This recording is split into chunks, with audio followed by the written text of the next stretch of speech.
Hello, everybody. So we've gone over the box model in CSS for quite a few lessons.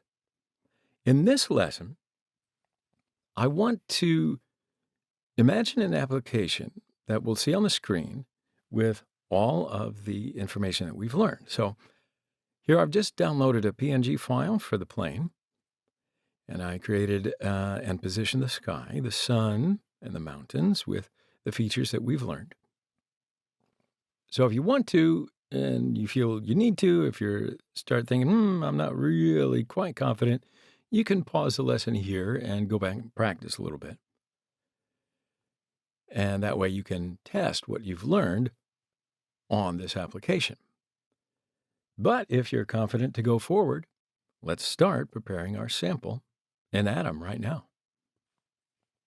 So as always, I'm going to get started creating two new files named this time boxexample.html and boxexample.css.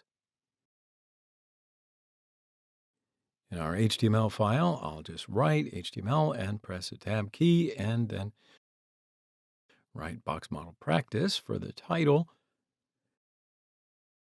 add the link tag, and write the name of the CSS file that I'm going to use in it. And now let's go to the body part. So where do we need to start when we look at the image? Of course, we have to create our sky first. So let's make a div to create it and give the class a name, sky. And then by going to our CSS file, typing .sky and opening angle brackets, we can start to specify our features. So first I'll make the width and the height values. So here I gave 750 pixels for the width and 250 pixels for height. You, of course, can use smaller or larger values if you wish. But remember to pay attention to the values that you give when positioning the boxes that we prepare. Now set the background color for the sky. Of course, I don't want to just give it any random color here or even just a regular blue. So for this, I hope you remember what we talked about earlier when we were talking about colors. I'll just go to Google and write CSS colors and click on the first W3 School site. So here I can click on the color picker section on any color. And in this color palette that appears, I'll just click on a color that, is close to the color that I want.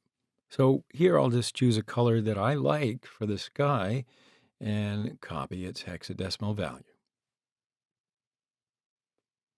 And then I can just return to my CSS file and give the sky background color. So let's have a look and see what it does on the browser. And that way we can review what we've done. Okay, so it looks like our sky is ready. Of course, in the upper left corner. So how about we get some more here in the middle? So for this, I find it pretty useful to give the body part a margin because it can be pretty difficult to give different margin values for each box that we're going to use.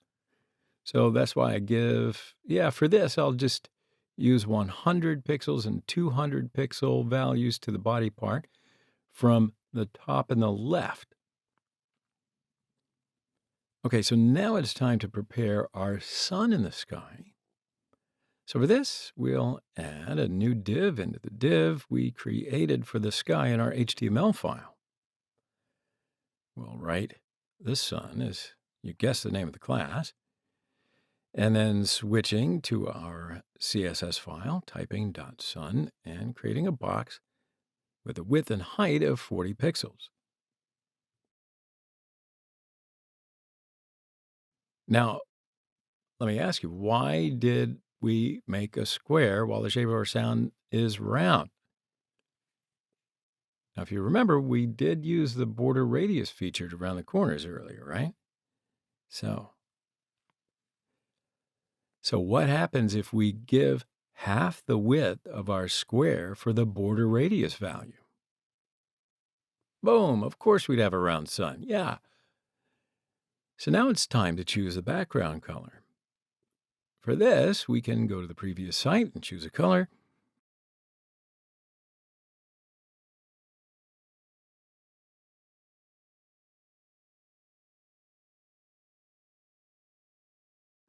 Then after choosing a suitable color for ourselves, going to want to add some shading, right? Now, of course, you got to remember to use the box shadow feature. So when using this feature, we're defining 4 different features. We can make the right side shadow length, bottom side shadow length, shade intensity, and the shadow colors, respectively. Okay, so yeah, our sun is ready. But it's not like it's in the right place. And it looks kind of, I want to make it a little bit lower and to the left. I think that'd be nicer. So let's make the left margin for a little bit more on the left side. But for the right,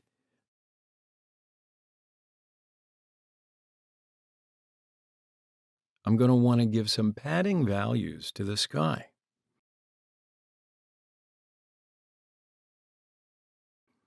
So let's see how that looks.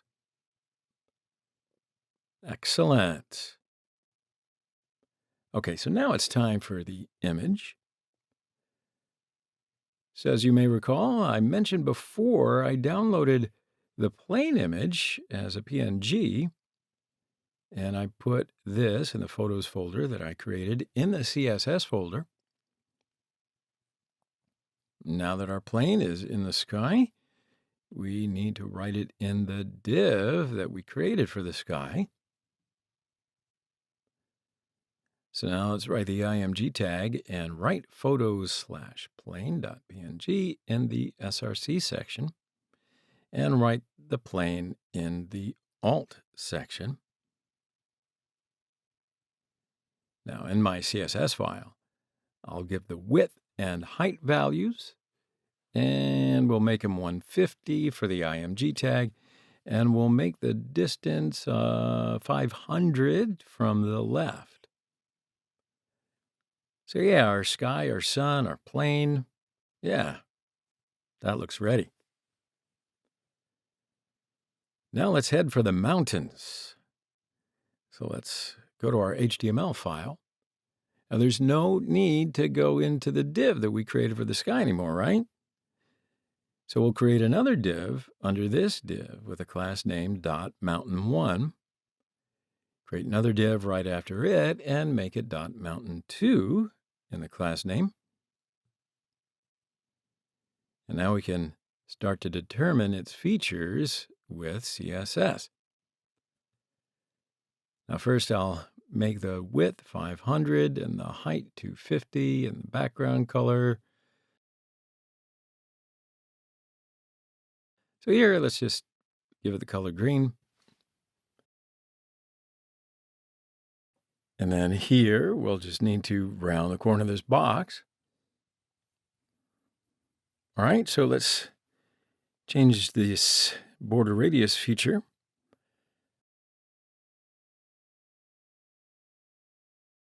And here the first value was the top left corner, and the second value is the top right corner. Of course, the third value is the bottom right, and the fourth value is bottom left. So now we need to roll our first mountain from the top right corner. So I'll make it 200% in second value, and here we have a little bit of a different way to do it. It's not a pixel value.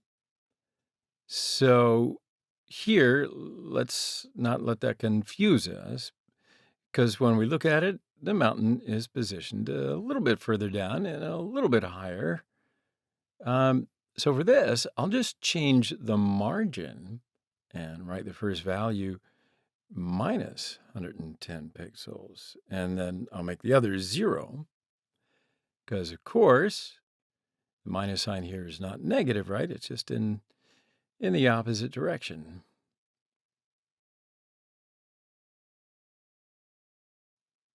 And then finally, I just want to use the float left feature because naturally, remember this feature allows the boxes to be juxtaposed. So now I'm copying what I wrote and just use it for the other mountain because it has roughly the same features. So first I'll change the name to dot mountain 2. Then I can nest from the top left corner of the border radius value. So I'm changing the first value. Then finally I'll change the last value of the margin. And our two mountains are overlapping. And yeah, the image is the way we want it to be. It's ready. So I think that's enough for this lesson. I hope that you have time to do some more practice because I think it's kind of fun to be able to manipulate all of this. And it's a great way to actually just explore. And that way you can really master these features.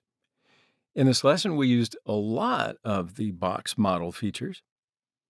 In our next lesson, we're going to do up an application that will reinforce everything that we learned. We'll also explore some of the text inside, and we're going to have the opportunity to test the font and text features. So until then, goodbye for now. See you in the next lesson.